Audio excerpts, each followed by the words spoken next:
Okay, my dear students, before this class, we completed all the steps present in artificial hybridization.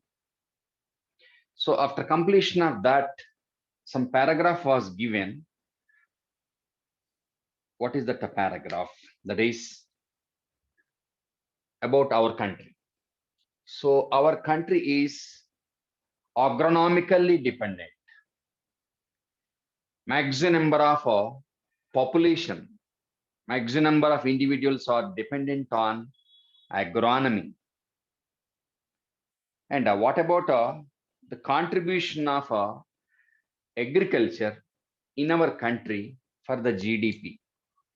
GDP means gross domestic product, means that is estimation based on all the products, means total income coming out of all the products in our country.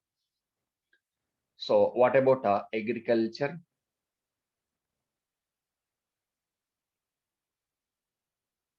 In our country. So what about the contribution of agriculture? So it accounts for 33% of our GDP. In that economy, 33%, it accounts for 33% of GDP, gross domestic product. So economy.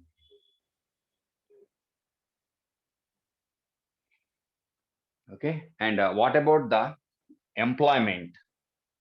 Providing employs almost 62% population.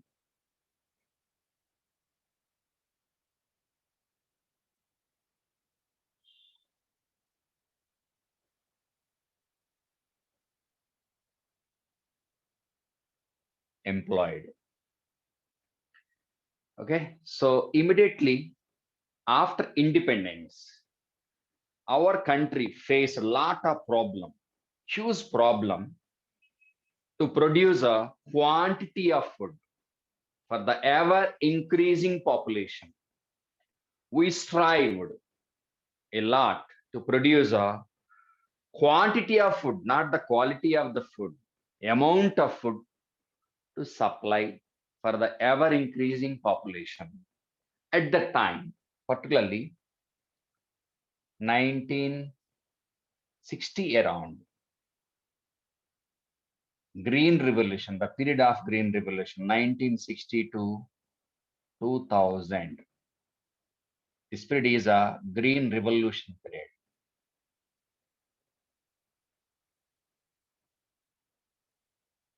Green Revolution. During that period, with the help of crop improvement methods, we imported and we developed a number of hybrid varieties. Hybrid varieties. In the case of wheat and rice, particularly. Okay, so during that period, because of introduction of various varieties, we will see.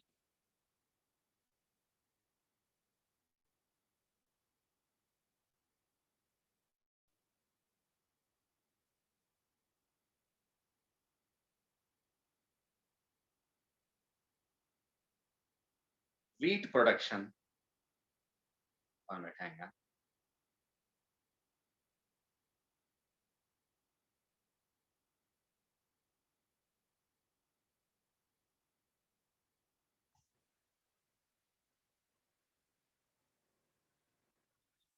Wheat production enhanced, augmented from 11 million tons. 11 million tons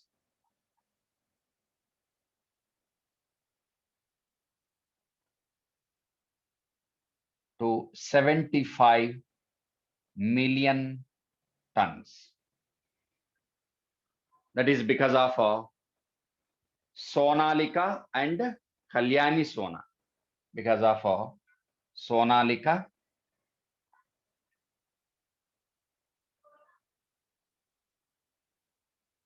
and Kalyani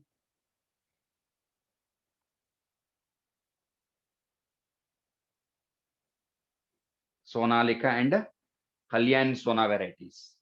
Sonalika and Kalyani Sona.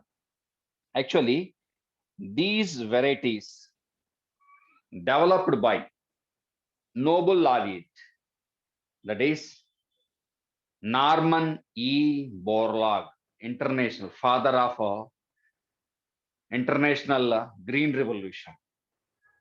He designed and he created, he developed these varieties at a international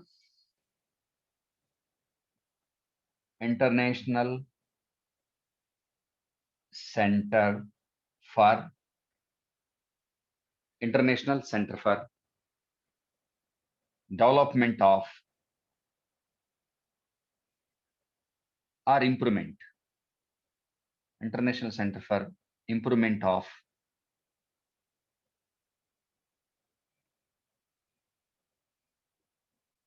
wheat and maize, located at Mexico. Okay, so center for international center for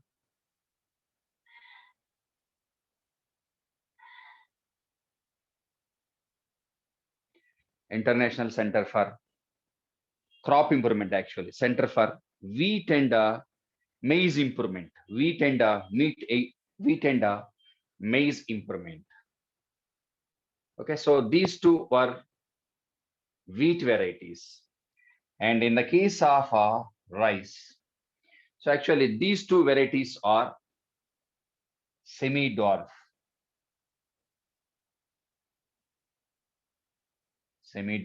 and disease resistant varieties, and we introduced them in the wheat cultivating areas of our country.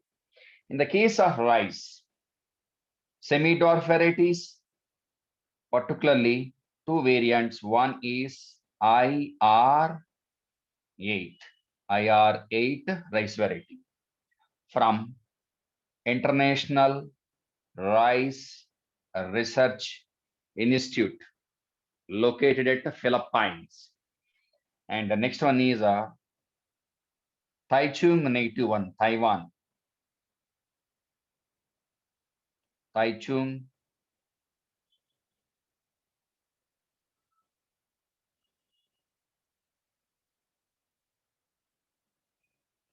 one from Taiwan. We introduced these rice varieties into our country. With the help of these varieties, we developed two types of semi-dwarf varieties. What are they? Jaya and Ratna varieties. Jaya and Ratna varieties. So these two variants in the case of rice developed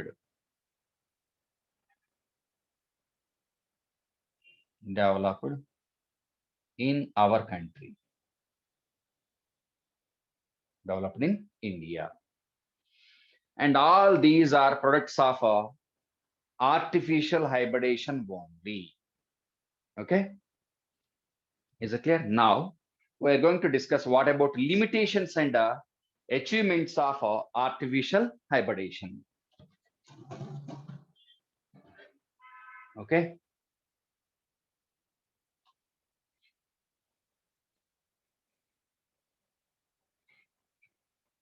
first achievements of artificial hybridization means what type of varieties we developed by means of artificial hybridization.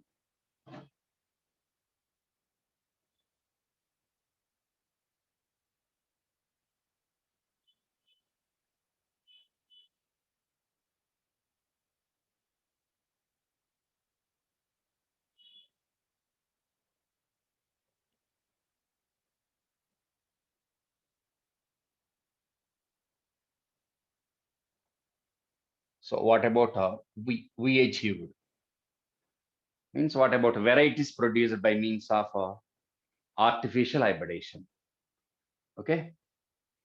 So first one in the case of wheat. First one, wheat varieties. Just we discuss now.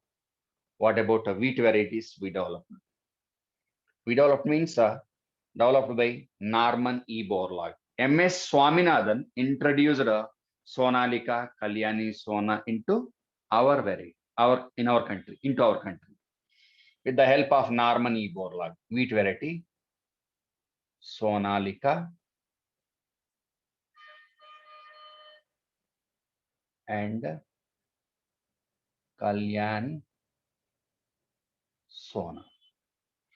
So in the case of wheat and rice, we need a dwarf plants only. If the length of the plant is increased in the case of wheat and rice, definitely that crop will be affected by wind current. So because of too much wind velocity, what about weak stemmed plants? They get collapsed.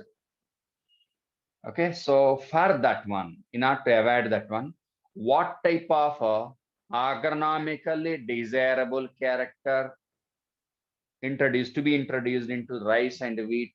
Dwarfism. If the plant is dwarf, there will be no collapsing. Okay, so that's why they developed so-called semi-dwarf varieties and disease-resistant variety also. Next, in the case of rice, IR 8, Taichung native 1. Next, in the case of rice, Jaya Ratna, Jaya and Ratna. Okay, next, third one, in the case of sugarcane, we have to discuss this one. Okay, so here, Sakaram,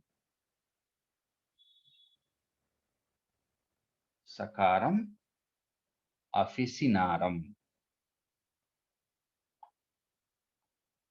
crossed with Sakaram barberry. Okay, so this one is a tropical variety, tropical and south variety, able to grow at high temperature. Okay, right, and it is a south variety. And what about this one, north variant? We introduced that one in north variety, and this one is a temperate, able to grow in temperate climatic conditions. Okay, so what about limitations of what are the agronomical desirable and undesirable characteristics? First, desirable characteristics. Sakaram officinarum with thick stems. Thick stem. So high yield. High yielding variety. Okay, so this is a desirable character. Desirable character. Next, undesirable character. Not able to grow. Not able to grow in north. Not able to grow in north. So this is the undesirable character. Undesirable character. Okay, right? And what about this one? Low yielding.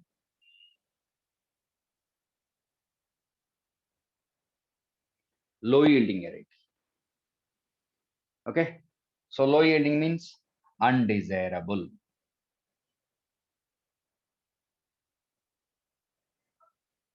and can grow in temperate. So this character is desirable. Okay. So not able to grow in north means temperate climatic conditions. Able to grow in tropical climatic conditions. By crossing these two, Saccharum officinarum, another one, Saccharum cane, sugar cane better, one more variety, Coimbatore varieties actually. Okay, sugar cane variety, Coimbatore varieties actually, Coimbatore varieties, I think so. So this variety is with high yielding,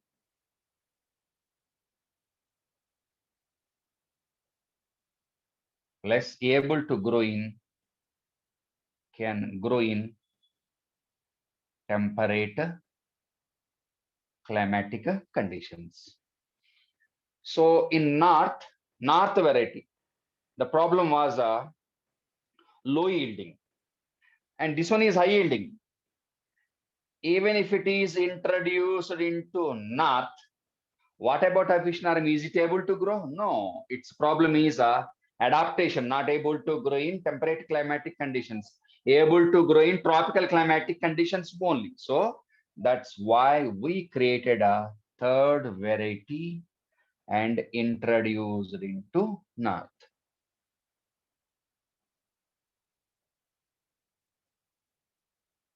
North.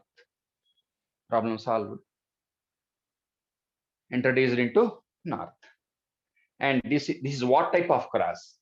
Genus, same. Species different. Officinarum barberi.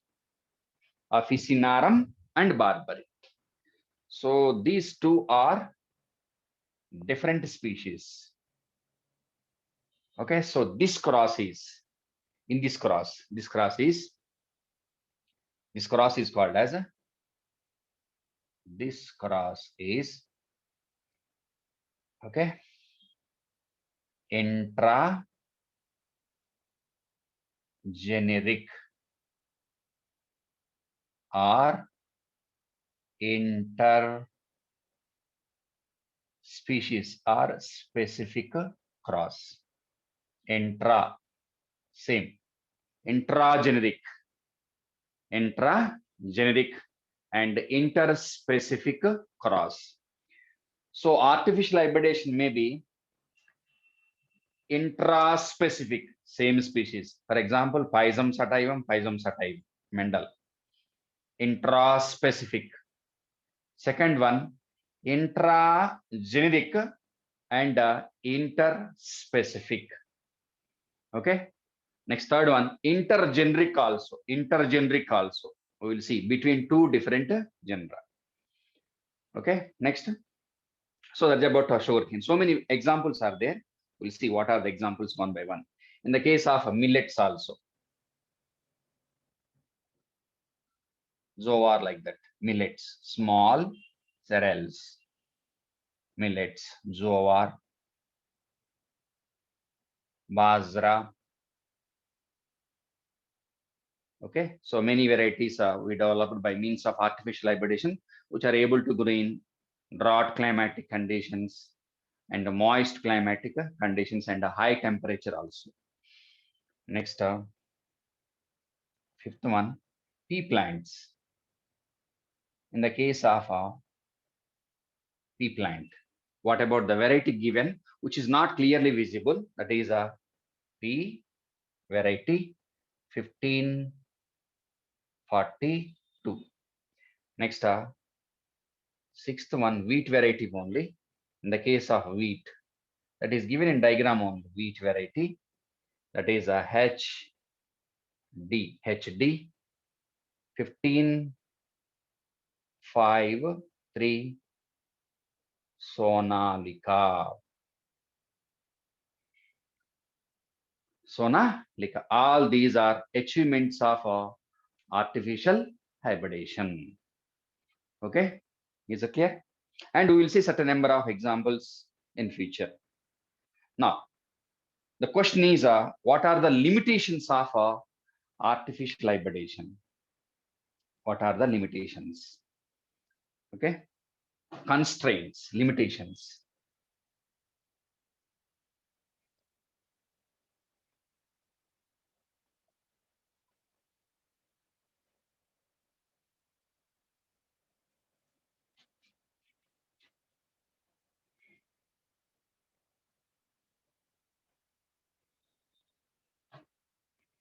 Okay, next one is the limitations of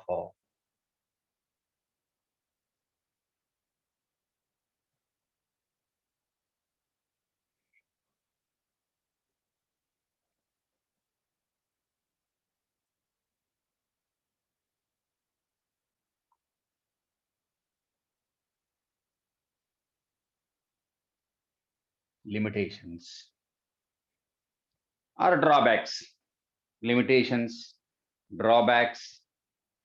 Next, constraints also. Constraints.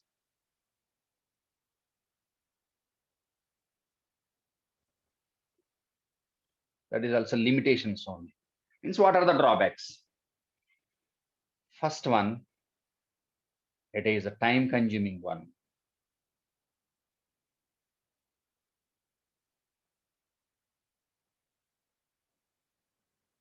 And tedious. Time consuming one. Here, tedious means selection of parents, transfer of pollen grains, emasculation, bagging, more number labor required. Very expensive process. Not. And second one, availability of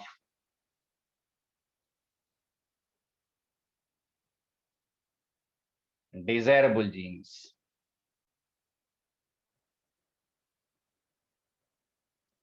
Availability of desirable genes. How to trace out a plant with desirable genes? Big task or not? Next, third one.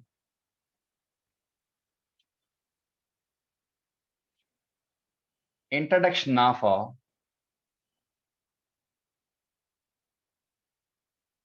undesirable genes. Undesirable genes along with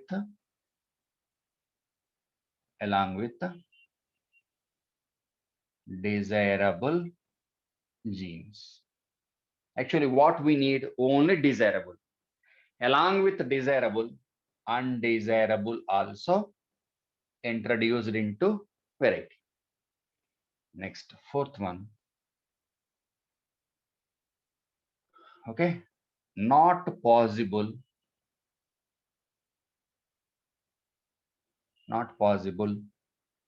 to transfer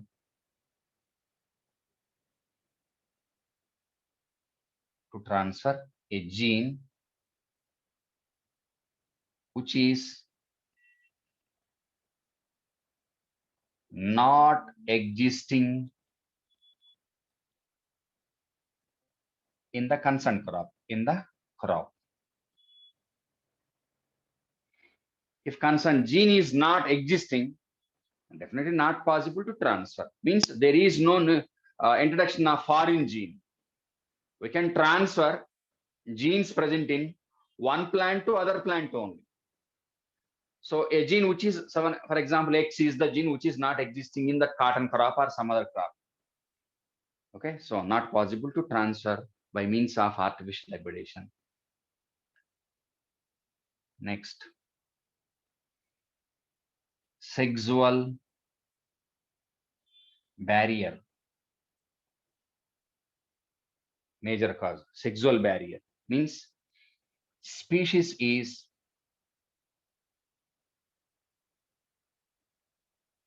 sexually isolated. Within the species, sexual reproduction easy. But between species, very tough task. Between genera, very, very tough task. Okay, that is a fifth barrier. Okay, right? So these are, and one more thing. Probability of